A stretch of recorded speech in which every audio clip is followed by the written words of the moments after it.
If a small flock of cartoon bluebirds didn't help you get dressed this morning, that just means you haven't yet listened to Fine Tuning with Jim Hill and Drew Taylor. No, the black dress slacks, please. Thank you. And now, Jim Hill. Welcome to Fine Tuning with Drew Taylor, your one-stop shop when it comes to animation news and commentary. I'm Drew's co-host, entertainment writer Jim Hill, and it is 2 weeks before Halloween. And I know this because we have a giant bowl of candy here at the house that is disappearing rapidly. I live in this strange corner of New Hampshire where there's this sort of tiny group of farmers who love to grow giant pumpkins. The one in the picture I sent you from Milford is like 2,400 pounds. They brought it in on a flatbed truck. I've never seen anything like that before. And those are naturally grown, or are they like souped up with, some kind of synthetic hormones or something? No, to hear them, it's all about you crossbreed pumpkins. It's very Gregor Mendel, all right? Lots of working with seeds and that sort of thing, and they trade them back and forth like they're nuclear secrets. And the weirdest thing is, as the season ends, well, what do you do with a giant pumpkin? And what you do is you hollow it out, and rather than have Cinderella ride around inside of it, what they do is take these out in the town of Goffstown. They throw them in the Piscataway River, and they actually have a boat race. It's called the Pumpkin Regatta. As I sent Drew in the pictures, there were 6 of them on the river yesterday when Nancy and Alice and I went out, and the one that won was somebody dressed as Harry Potter inside one that was painted gold. So, in effect, it was Harry Potter riding inside of a giant snitch. And did we just get the scoop onto what the new coaster is going to be? I think so. Yeah. There we go. Why isn't somebody taking this idea and handing it to Universal? But anyway, we're not here to talk about pumpkins or Universal. That's another podcast. We're here to talk animation news. And the big animation news for the tail end of this week had very much to do with that teaser trailer for the live-action Aladdin, the Guy Ritchie movie that Disney's putting out next year. And what was your take on that? It was fine. I mean, it was about as teasery as teasers get. Mm-hmm. It's sort of interesting to see how they market these movies because it's not like these are so close to the originals. It's not like there's any surprise that they're saving. We know there's a genie. We know what the songs are going to be. So it was kind of strange that they didn't show more of that. Maybe it's just the effects are just not done. But I thought it was weird how coy they were really playing this. What about you? Whenever one of these teasers show up, I get in Zapruder mode, just sort of like, okay, is that Iago? Is that what I'm looking at here? How does the palace look in the distance? And what's the deal with the Cave of Wonders? I mean, yeah, it's always sort of compare and contrast, because that, for me, is always what's intriguing about these live-action remakes of Disney films. What they stay true to and how they depart, what artistic choices they make. So I will tell you somebody who wasn't necessarily all that happy with the trailer, and that was Terry Russo, who co-wrote the screenplay for the original animated Aladdin back in the 1990s with his longtime writing partner, Ted Elliott, as well as Ron Clements and John Musker. Now, did you see these tweets that Terry put out? Yeah. They were kind of weird, but the original one he put out basically says, so strange that literally the first word spoken in the new Aladdin trailer happened to be a rhyme that my writing partner and I wrote, and that Disney offered zero compensation to us or any of the screenwriters on these live-action remakes, not even a t-shirt or a pass to the park, which makes Terry sound bitter. But the interesting thing is, as this Twitter feed went on, Russo was right up front about the fact, look, the studio owns the content of an animated film. When these films were made, no one foresaw a live-action remake, so nothing was contracted. And he did point out that I guess Disney has been approached many times for some kind of compensation fee, and they have answered no, zilch nada. What's so funny is he keeps hammering away about wanting a Disney pass to the parks. Yeah. Which is you can't afford that. I mean, you wrote Shrek and Pirates of the Caribbean, and you can't afford a Disney park pass? In this feed, he does mention that he did have at one time a lifetime pass to the parks, and right about the time that they opened Shanghai Disneyland, which of course has an entire land dedicated to the version of Pirates of the Caribbean that he and Ted wrote, they took the pass away. He does stress that, look, Disney paid its contracted fees. There's nothing illegal about the studio's actions. They own the right to the work that they purchased, and they can do with that work as they wish. And for him, it's a lack of recognition. Right. He also points out that the Writers Guild is attempting to address this issue now, that I guess there's something on the table about animated features going forward, but the problem is that to date, what's been suggested hasn't been folded into contracts. Yeah, I did like what he said, too, about like how story artists are also not being compensated, and that apparently the WGA and the Writers Guild for animated work are two different entities, and that the WGA kind of has a little bit more clout, so that people that contributed to the story or screenplay via story ideas, storyboards, etc., are very rarely, if ever, acknowledged and compensated. If you look at a movie like any of the Lord of the Rings movies or The Hobbit, or for that matter, Transformers, with as much screen time as there is where there's a CG character on screen, there are some of these movies that have more animation in them. If you total up the amount of footage featuring animated characters, and some full-length animated features. I mean, yeah, the whole notion of the designation of that's a live-action film. It's like, no, that's really an animated film that every so often a live-action actor steps in front of a green screen and goes, Optimus Prime, will you help me? And I get why the studios are dragging their feet, because they want to keep all the money for themselves. Yeah. Here's Aladdin coming out next May. Meanwhile, Disney, of course, is looking to continue this very lucrative series of live-action reimaginings of previously animated projects. And so, what was it? Just last week, there was... Well, you and I have talked about this. You know, yeah. the Lilo We've known and that Stitch this was project. coming for a while, yeah. Yeah. In fact, Yeah. you know, how long ago did you hear that this was one of the ideas bubbling up? Oh, months and months ago. I mean, when did Beauty and the Beast come out? Last year?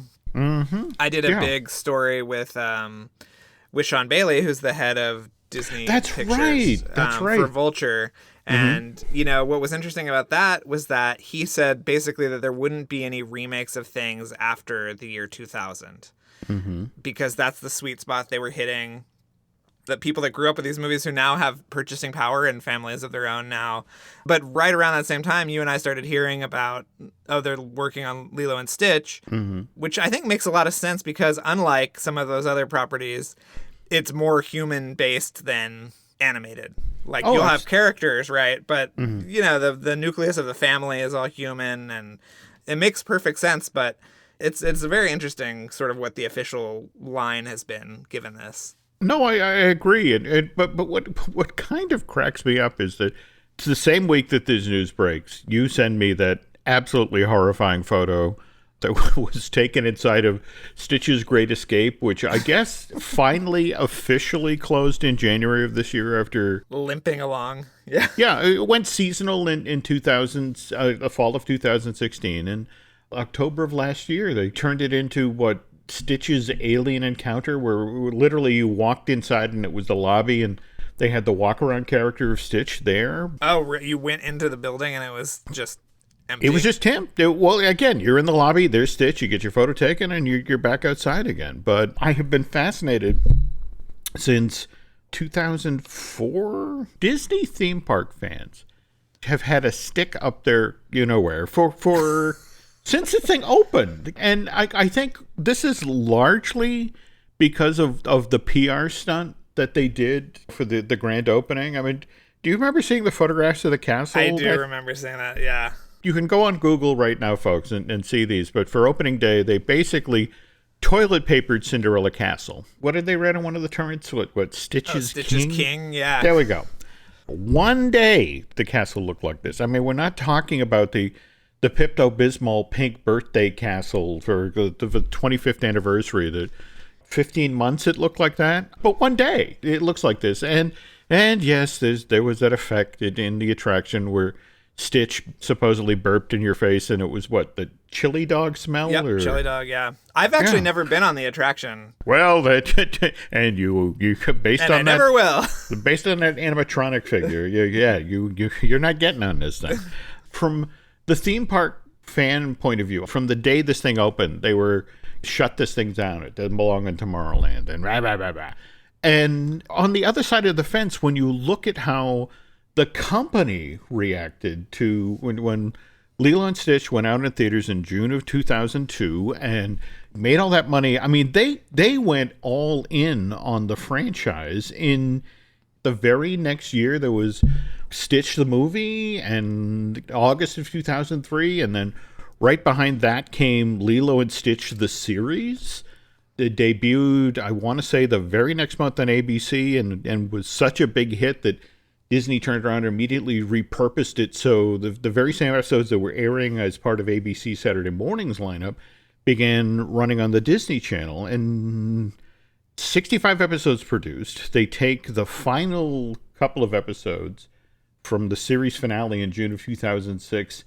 And this was kind of unheard of at the time, but I guess what? They air June 23rd, 2006 on the Disney Channel. And 4 days later, it's on sale in stores as a DVD and VHS. I had no idea that was the finale of the show. I was working at a video store at the time and had no idea what that was. But that was the thing. They were bumping out Lilo and Stitch. And in between there was an actual, home premiere. The Lilo and Stitch 2, Stitch is a Glitch. That was out in 2005. I mean, it's doing so well overseas that have you ever seen any of the anime version of the show? Yeah, I've looked it up. It looks so cool. The animation is amazing. Mm-hmm. It's really crazy that there were animated series and all this stuff going on at the same time. 65 episodes of the stateside version, but overseas, there's over 100 of these things. There's the show, the anime version debuts October of 2008 on Japanese television. First season is 25 episodes and a standalone TV series.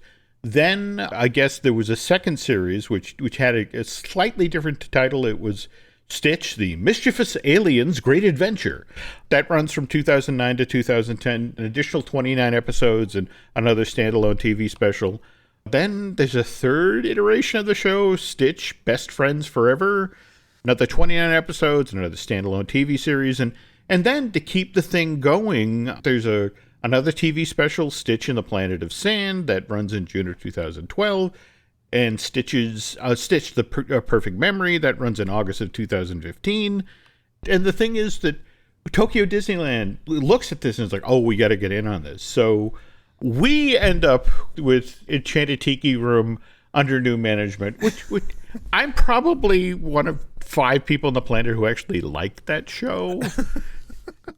If only for the Hall of Presidents. That's true, yeah. But on the other hand, they get their version of Enchanted Tiki Room gets retooled to what the Stitch Presents the Aloha Kamehameha show. That drops in July of 2008 and has been playing the standalone crowds ever since. I think you were all the one who was also telling me about it wasn't enough just to have Stitch and Lilo walk around the park. They created for the Japanese parks Angel? Oh, the Japanese love Angel, who's Stitch's girlfriend from the sequels, and I guess she's in the Japanese versions too? Because, I mean, how would they know who she was otherwise? I got no clue. I mean, this aspect of Tokyo Disneyland always fascinates me. I mean, it's like, for example, Clarice, the female chipmunk that it's such a huge deal over in Japan. I mean, Drew, she's in one short, March of 1952, 2 Chips and a Miss. And it's sort of like,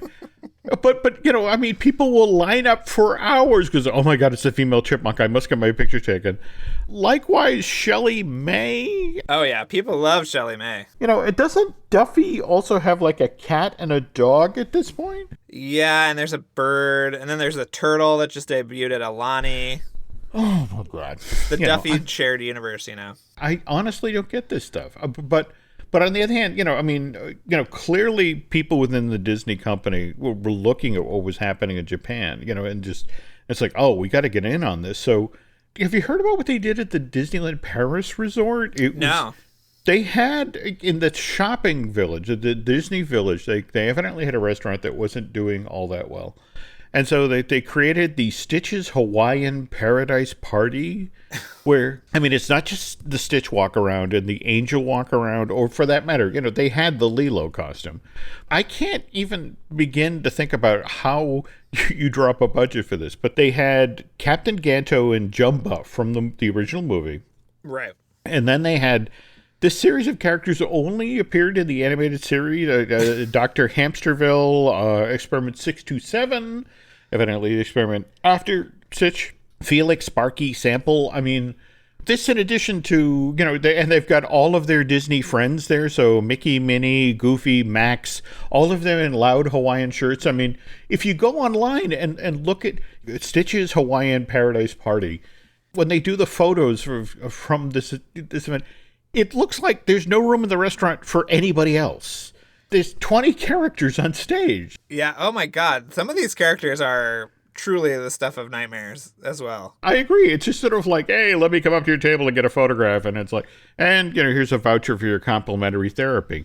The exact same year that this show debuts at Disneyland Paris, 2011, Alani, a Disney resort and spa, opens in Oahu. And given that Lilo and Stitch is set in Hawaii, it's kind of a gimme thing that Alani's going to have some sort of Stitch-themed dining experience, so they end up with the Aloha Party with Stitch. You would think at some point this was going to stop, but no, that we just had a third animated series that Disney Television Animation produced, which was strictly for the Chinese market. It was called Stitch and I. Huh. That debuted on Chinese television. It was dubbed in Mandarin and was on from March through April of 2017. And just earlier this year, that exact same show, in its original English version, began airing in Southeast Asia. And this was done as sort of one last check before they officially decided to go forward with this live-action CG version of Lilo and Stitch. The other thing is that there's so much Stitch merch in the parks again. Oh, yeah. Like, there's so much stuff in Tomorrowland. The Tomorrow Landing gift shop? That's an exclusively Stitch store now in Disneyland. Did you get into that when you were out there for Mickey and Minnie's Halloween thing? Or? Yeah, I mean, I was just shocked at how much Stitch merchandise there was, because I like you, I thought that this would taper off at some point, but it's still going. You did that interview with Sean Bailey, and supposedly the demarcation point for when we're going to do these movies, artificial stop point of the year 2000, and of course, Lilo and Stitch doesn't come out till June of 2002, but I'd always heard another story that supposedly the first one of these, Cinderella, comes out in March of 2015. It's a surprise hit, and so immediately Disney Picture pivots, and so they start prepping Jungle Book, they start prepping Beauty and the Beast. Evidently, Lilo and Stitch was on the list, but one of the people who put the kibosh on this was John Lasseter.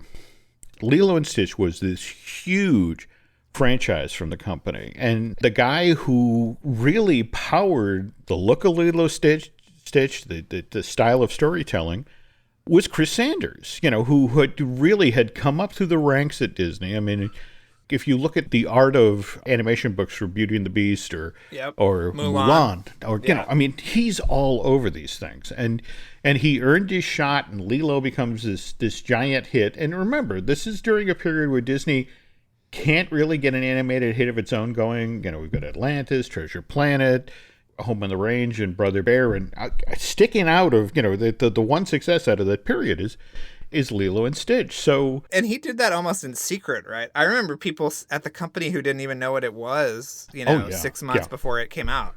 Yeah, when they had to do that whole ad campaign thing of showing him interacting with classic Disney characters, right? To sort of sell the idea, here's a naughty character, Disney's first naughty character. I just came across a press release from 2003 where Disney was talking about how, all right, we've got two of our best filmmakers working on projects for us right now. We've got Glenn Keane, who's working on Rapunzel Unbraided, a modern take on a classic fairy tale. And we've got Chris Sanders, who just produced our giant success, Lilo and Stitch, and he's working on American Dog. And then just a couple of years later, here comes, Disney buys Pixar. That was January 2006, I want to say. And John then becomes the head of both, the creative lead of both Pixar Animation Studios and I want to get the name right, Walt Disney Animation Studios. The story, have you ever heard this? Supposedly, Lasseter really didn't like Lilo and Stitch. He didn't like the idea of a naughty character. Yeah. I mean, there's some other things he didn't like. We can get into that, when we talk about American Dog. Well, that's speaking of which, folks, that's just a little teaser for what Drew and I will be doing next month. Next month is the 10th anniversary of the release of Bolt, which is the movie that American Dog eventually became. And there's some really fascinating stories about that production. And more to the point, I was just watching it the other day, and it really is a lot better than I remember it being. But again, we'll get to that at a future show. But for now, speaking of the future, all right, so face it, we've got the live-action Lilo and Stitch. What, you figure, the producer team has just been named. There's a script being written. So realistically, what, 2020, 2021, right? Yeah, probably, yeah. Okay, but looking ahead to next year, I'm a little concerned, Drew. We got a number of these things coming really close back to back. I mean, for example, we've got Tim Burton's Dumbo. That bows in theaters on March 29th, 2019. Less than 60 days later, we've got the Guy Ritchie Aladdin, which, we were just talking about the teaser trailer for this thing. That's March 24th of next year. And then again, less than 60 days later, we've got Jon Favreau's The Lion King. Look, I know this past year we had Black Panther come out in the middle of February, and then just a little more than 60 days later, we had Infinity Wars come out, and another 60 days after that, plus we got Ant-Man and the Wasp, and in the middle there, we had Deadpool do almost $750 million. So that's Marvel, and Marvel has kind of taught us that, it's okay to go to a movie and when there's another one coming out, because they all sort of connect. Whereas there's some momentum building and things interconnecting and one thing leading to another. But yeah, these are a lot of animated live action adaptations, one after the other. Yeah, I'm a little concerned. I'm a little concerned about cannibalism, especially given the Blu-ray, DVD, digital typically drops within 100 days, doesn't it? Yeah. Or less than these days. And I know. I mean, there's only so much money in parents' wallets. So, and I'm sure we're gonna see home video re-releases of some of these. Hint, hint. Again soon. So, yeah. That's right. We're not allowed to talk about that yet. We're not allowed to talk about that, but there might be some of these coming back out on home video very soon as well. Well, speaking of things that are coming out soon, I cannot tell you how much I envy you got to do this. You got to go see Cycle. Yes. The new Disney short that... Okay, hang on. Let's jump to the break here because this is too cool to rush through. Let's do this right. So hang in there, folks. We'll be right back.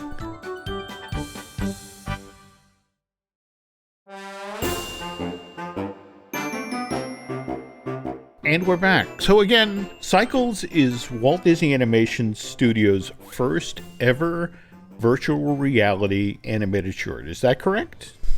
It is correct. There have been other virtual reality shorts by other animators that worked at Disney, like Glenn Keane's thing from a couple of years ago. What was that called? Pearl? That was that was actually Patrick Osborne. Patrick Osborne. What was the Glenn Keane ballet one called? Do you remember that? Duet was wonderful. Yes. Yeah. Yes. And likewise, we had John Pancava, the director of Jerry's Game. In fact, he's the one who did the very first Google Spotlight story, Windy Day. That was back in 2003. 2013. Yeah. But this is the first actual Disney virtual reality short. So yeah, it was great to be able to see it. I mean, I walked over to Disney Animation from Toluca Lake, and it's just a very innocuous looking room. That is the VR room. They had the Google headset and all the hardware that was powering it. But it was just at New York Film Festival over the weekend. Yeah, that they had it as part of the Convergence slate there. And yeah, prior to that, hadn't they showed it at SIGGRAPH up in Vancouver? Yes, it was at SIGGRAPH, yeah. Okay. Yeah. You put on the goggles and you're looking at a kind of mid-century house, and the director was there. And so he was sort of like talking me through it. He was like, look at the door. So you turn and look at the door. And that's when the story starts. And the story is basically an elderly woman and her sort of, let's say, middle-aged daughter are talking about how she has to move into assisted living. And the entire short kind of revolves backwards through this house as you see all of the things that happened there with the family. And it's really something.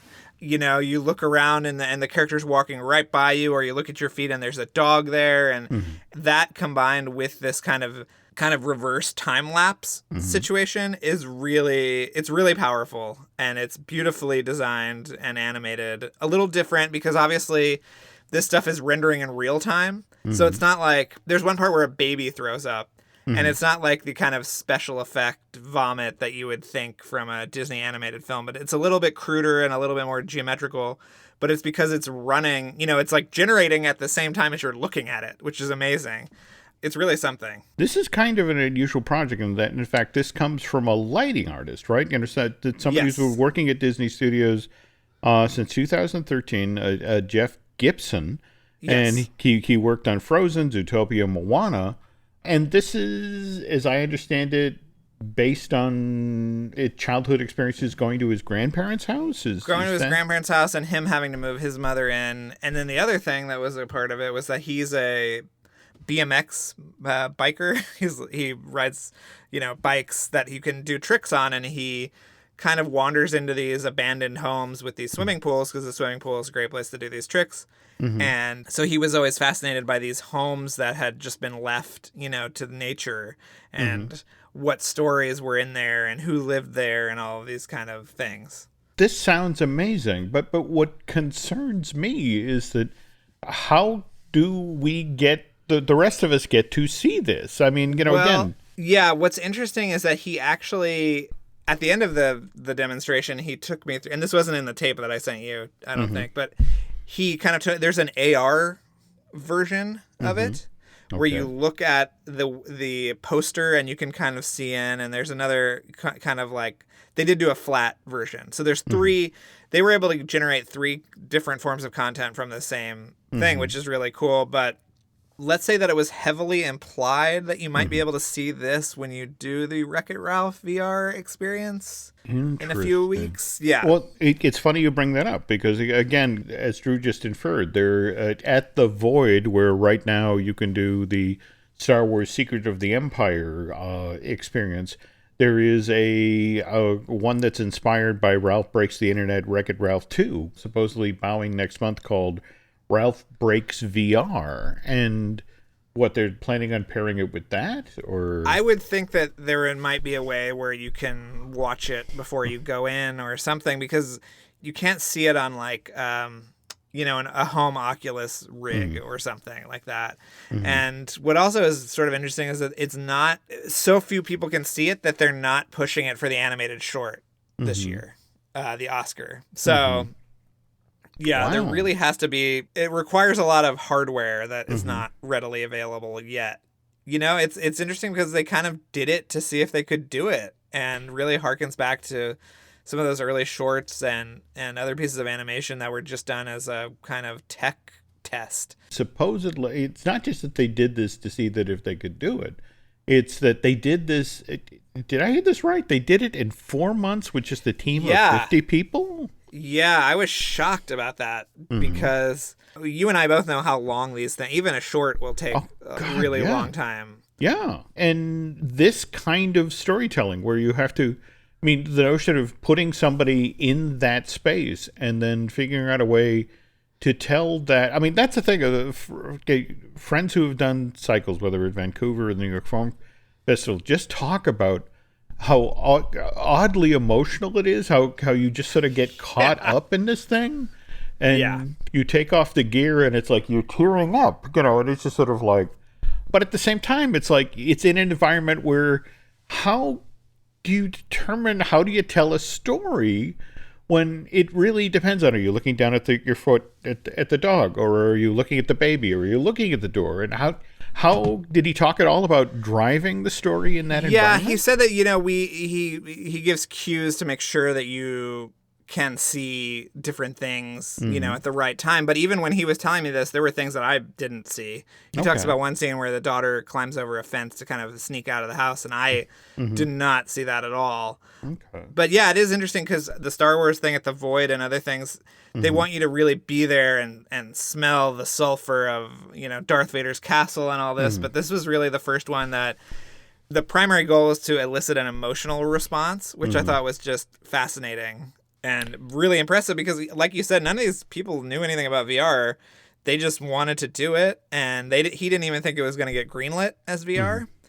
So, yeah, it's a pretty amazing accomplishment all around. More power to Jeff and his team for trying to do this. But also, let's be completely honest here. Disney has, in fact, stuck a flag. For example, The Void is something that Disney made a sizable investment in as part of his accelerator program. And God, those things are opening all over the place. I mean, we had the first one that I know of opened at Madame Tussauds Wax Museum in New York City. And that was back in July of 2016. Second one was in Dubai, and that's lovely. But, how many of us are going to Dubai? And then just over the past year, I mean, we had first one opens at Disney Springs and at Walt Disney World back in December of last year. And Len raved about the Star Wars Secrets of the Empire thing.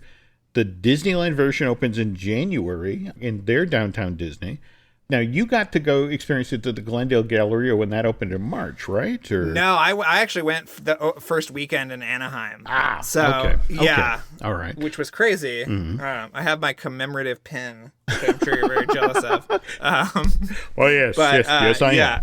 Yeah, and then Glendale, which is right down the street and is really great. I mean, it's great that they're offering it to that kind of thing. Go to JCPenney and then walk across to do the Void. But well, and see, that's the thing. I mean, if Vegas, they opened theirs back in April at the Grand Canal Shops, the Venetian, but just last month in North Texas, they actually opened it there as part of the Cinemark West Plano Theater. So, I mean, the notion of putting it in a previously established multiplex, I mean...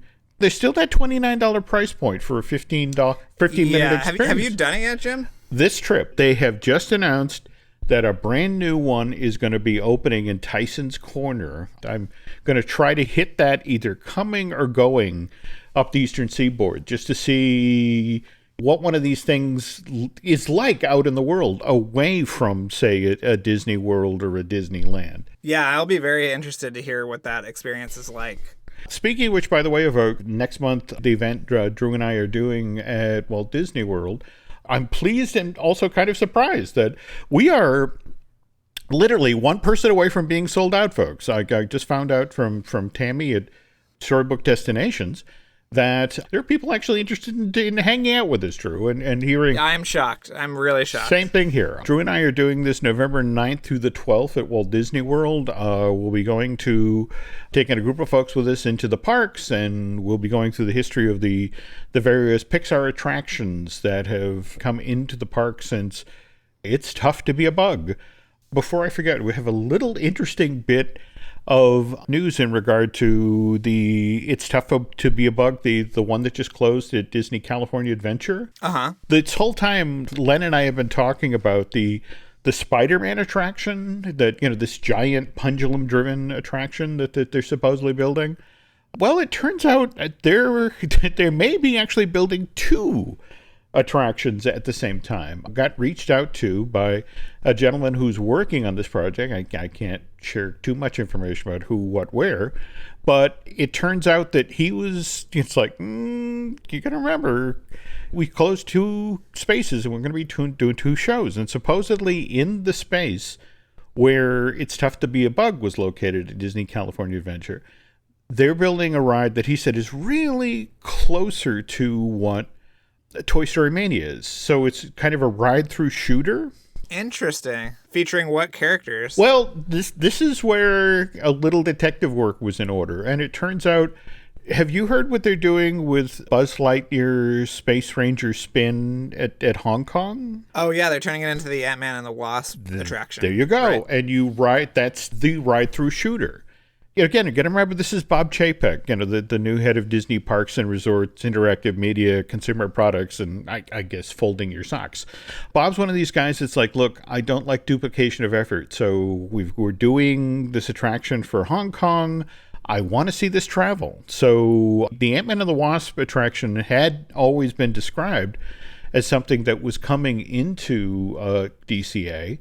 But I had never heard that it was going to be dropped in the old Tough to Be Bug theater area. And the other bit of news that we got just recently is that in a Disneyland resort line, oddly enough, in an article that was talking about the closure of a Bugs Land, they mentioned that, that this 2-week area was being torn down to make way for a brand new superhero-themed area that would begin opening in 2020. So this is going to be here sooner than we expect, folks. And here's a bit of news that just came through my phone that you'll find very interesting. Which is? Jim, that we'll talk about in the next Okay. episode. But that Variety is just breaking that Tim Story, who has just finished the new Shaft movie, is going to direct a Tom and Jerry live-action animated hybrid.